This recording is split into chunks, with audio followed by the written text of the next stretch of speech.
ಇಲಾಖೆಯ ಓಕೆ ಆಗಿರ್ಬೋದು, ಅದೇ ರೂಟೀನಾಗ ಆಗಿರ್ಬೋದು. ಅದ್ರಲ್ಲಿ ಏನ್ ಹೇಳ್ಬೇಕಂತ ನಾವೇನ್ ಹೇಳ್ಬೇಕು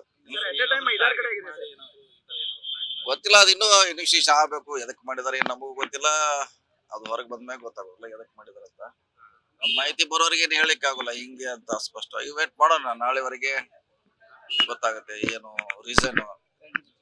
ಆವಾಗ ಅದಕ್ಕೆ ಏನಾದ ಹೇಳಲಿಕ್ಕೆ ಅನುಕೂಲ ಆಗ್ತದೆ. ಮತ್ತೊಂದ್ ಕಡೆ ಜಾರಕಿಹೊಳಿ ಕುಟುಂಬದ ಈ ಕಡೆ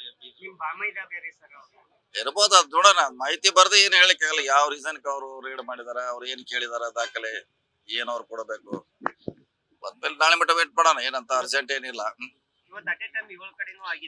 ಯಾವ್ದಾವ್ದು 7 ಕಡೆ ಆಗಿರ್ಬೋದು, 8-10 ಆಗಿರ್ಬೋದು, ಅದು ಗೊತ್ತಿಲ್ಲ. ಟಿವಿಯಲ್ಲಿ ಬರ್ತಾ ಇದೆ, ನಾವು ನೋಡಿದ್ವಿ ಅಷ್ಟೇ. ಸೊ ನಾಳೆಗೆ ಅದ್ರ ಬಗ್ಗೆ ಹೇಳೋಣ, ಮಾಹಿತಿ ಸಿಕ್ಮೇಲೆ ಹೇಳ್ತೀವಿ. ಈಗ ಹೆಂಗ್ ಹೇಳ್ತಿಲ್ಲ, ನಾಳೆ ಬೇಕೆ ರಾಜಕೀಯ ಐತೋ ಇಲ್ಲ ಅನ್ನೋದು ನಾಳೆ ಗೊತ್ತಾಗುತ್ತೆ. ಇವತ್ತು ಗೊತ್ತಾಗಲ್ಲ.